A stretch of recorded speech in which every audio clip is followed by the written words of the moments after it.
राधे राधे दोस्तों, जय श्री कृष्णा।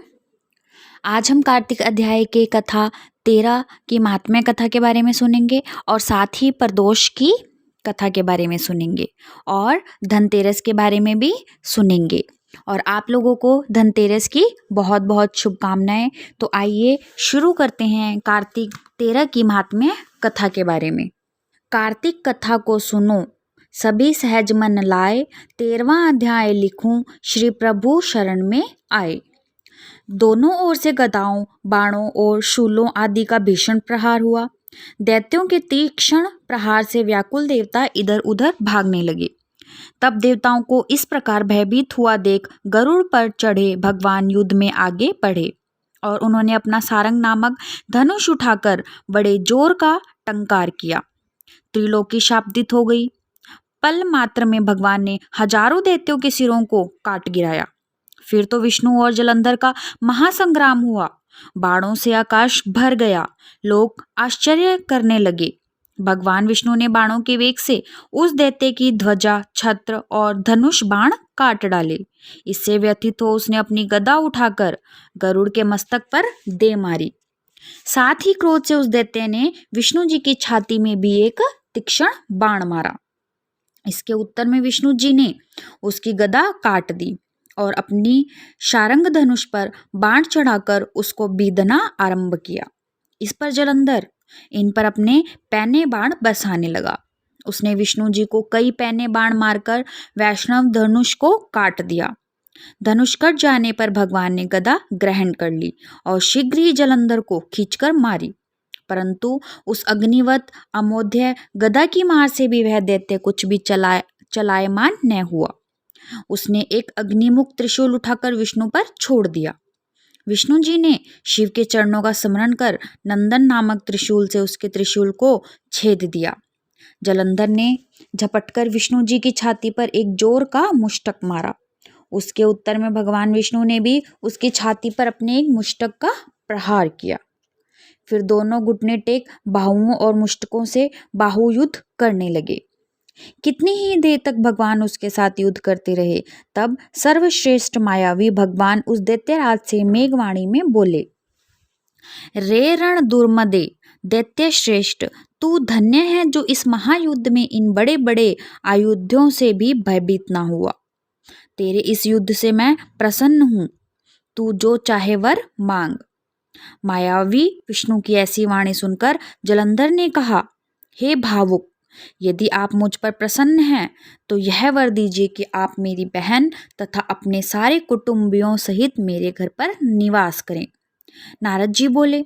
उसके ऐसे वचन सुनकर विष्णु जी को खेद तो हुआ, किंतु उसी क्षण देवेश ने तथास्तु कह दिया। अब विष्णु जी सब देवताओं के साथ जलंधरपुर में जाकर निवास करने लगे। जलंधर अपनी बहन लक्ष्मी और देवताओं सहित विष्णु को वहां पाकर बड़ा प्रसन्न हुआ। फिर तो देवताओं के पास जो भी रत्नादि थे सबको ले जलंधर पृथ्वी पर आया। निशुंभ को पाताल में स्थापित कर दिया और देव, दानव, यक्ष, गंधर्व, सिद्ध, सर्प, राक्षस, मनुष्य आदि सबको अपना वंशवती बना त्रिभुवन पर शासन करने लगा। उसने उसके धर्मानुसार सुपुत्रों के समान प्रजा का पालन किया। उसके धर्म राज्य में सभी सुखी थे। और इसी के साथ ये कार्तिक माह का अध्याय 13 की महात्म्य कथा यहीं पर समाप्त होती है। अब हम सुनेंगे प्रदोष व्रत की कथा। तो आइए शुरू करते हैं। नवंबर माह का पहला शुक्र प्रदोष व्रत इस बार 10 नवंबर धनतेरस के दिन है।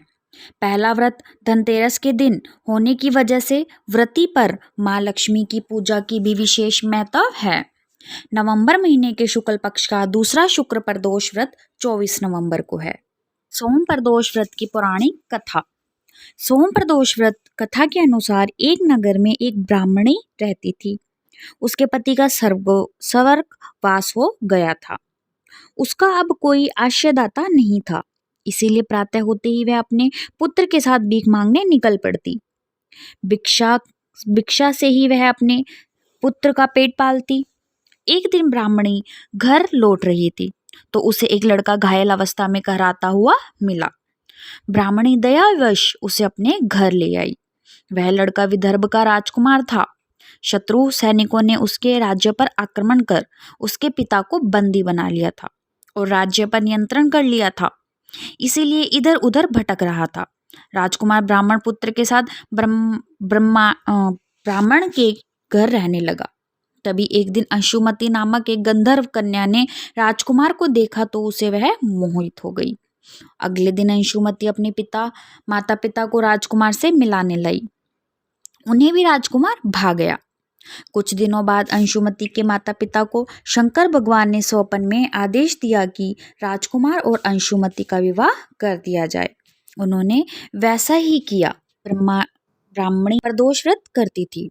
उसके व्रत के प्रभाव और गंधर्व राज की सेना की सहायता से राजकुमार ने विदर्भ से शत्रुओं को खदेड़ दिया और पिता के राज्य को पुनः प्राप्त कर आनंद पूर्वक रहने लगा।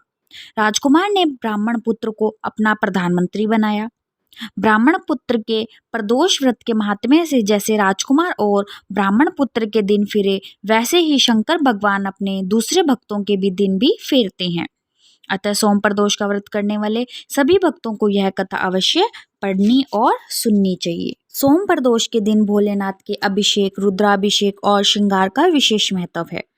इस दिन सच्चे मन से भोलेनाथ की पूजा करने से मन वांछित फल की प्राप्ति होती है। लड़का या लड़की की शादी विवाह की अड़चनें दूर होती है। संतान की इच्छा करने वाले लोगों को इस दिन पंचगव्य से महादेव का अभिषेक करना चाहिए। वही ऐसे जातक जिन्हें लक्ष्मी प्राप्ति और करियर में सफलता की कामना हो, उन्हें दूध से अभिषेक करने के बाद शिवलिंग पर फूलों की माला अर्पित करनी चाहिए। मान्यता है कि ऐसा करने से भोलेनाथ अत्यंत प्रसन्न होते हैं। और इसी के साथ ये कथा पूर्ण हुई। नवंबर माह की त्रयोदशी तिथि को प्रदोष का व्रत रखा जाएगा। शुक्रवार के व्रत को शुक्र प्रदोष के व्रत के नाम से जाना जाता है। इस व्रत में भगवान शिव जी का पूजन किया जाता है। इस व्रत की पूजा प्रदोष काल शाम के समय में की जाती है। इस बार प्रदोष व्रत दिवाली के पहले शुक्रवार को है। इस साल का प्रदोष व्रत बहुत ही खास है। इस व्रत में शिव जी के साथ माता लक्ष्मी की भी पूजा अर्चना की जाती है। इस बार दिवाली से पहले का प्रदोष व्रत बहुत ही खास माना जा रहा है, क्योंकि इस दिन धनतेरस और शुक्रवार का प्रदोष व्रत एक ही दिन पड़ रहे हैं। शुक्र प्रदोष व्रत सुख, समृद्धि, सौभाग्य और धन प्रदान करने वाला माना गया है।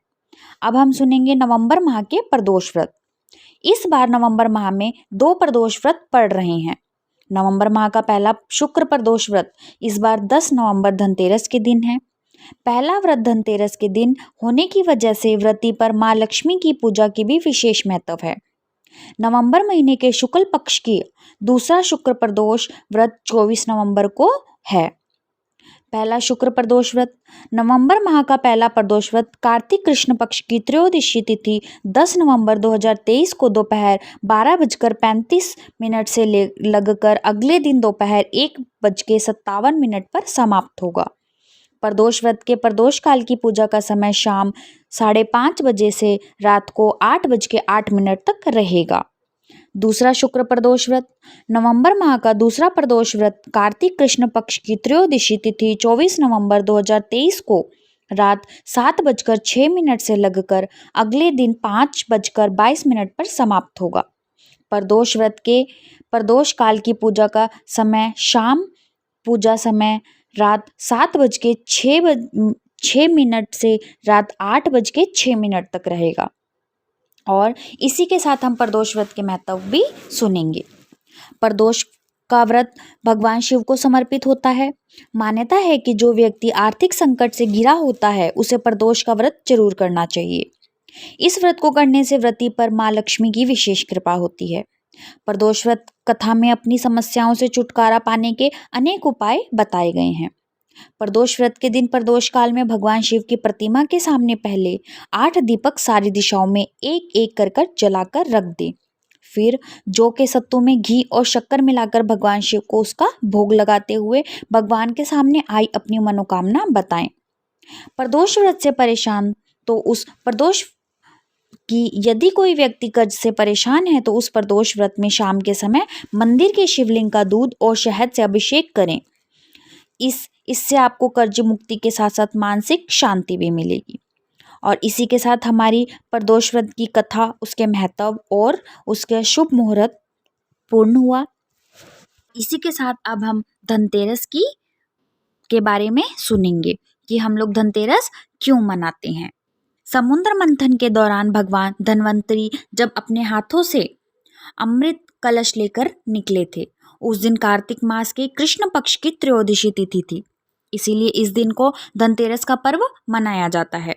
भगवान धन्वंतरी की पूजा अर्चना करने से आरोग्य सुख की प्राप्ति होती है।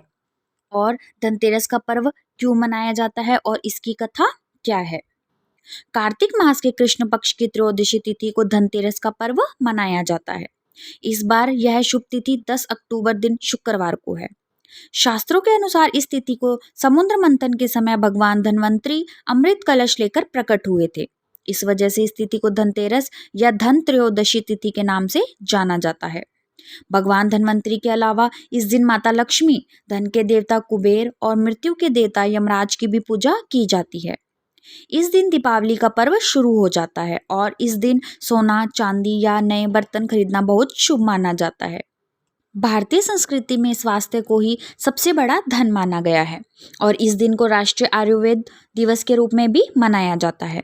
मान्यता है कि भगवान धन्वंतरी को भगवान विष्णु का अंश माना जाता है और इन्होंने ही संसार में चिकित्सा विज्ञान का प्रचार और प्रसार किया। इस दिन घर के द्वार पर 13 दीपक जलाए जाने की प्रथा है। धनतेरस 2 शब्दों से मिलकर बना है, पहला धन और दूसरा तेरस, जिसका अर्थ होता है धन का 13 गुना।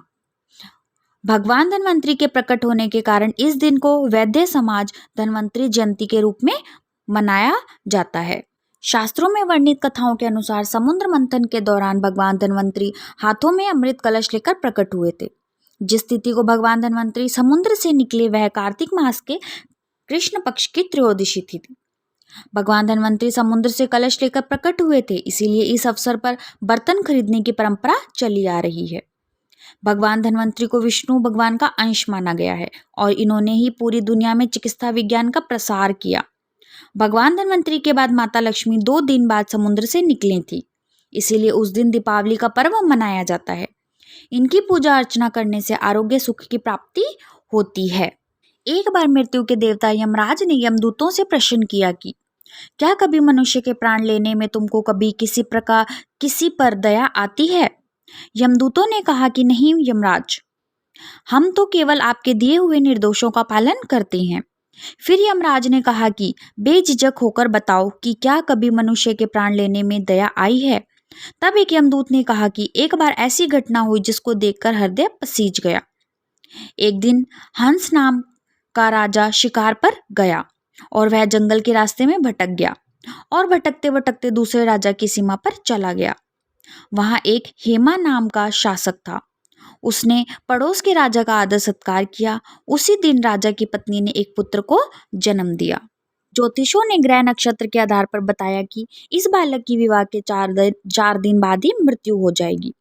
तब राजा ने आदेश दिया कि इस बालक को यमुना तट पर एक गुफा में ब्रह्मचारी के रूप में रखा जाए और स्त्रियों की परछाई भी वहां तक नहीं पहुंचनी चाहिए। लेकिन विधि के विधान को कुछ और ही मंजूर था। स्योकवंश राजा हंस की पुत्री यमुना तट पर चली गई और वहां राजा के पुत्र को देखा। दोनों ने गंधर्व विवाह कर लिया।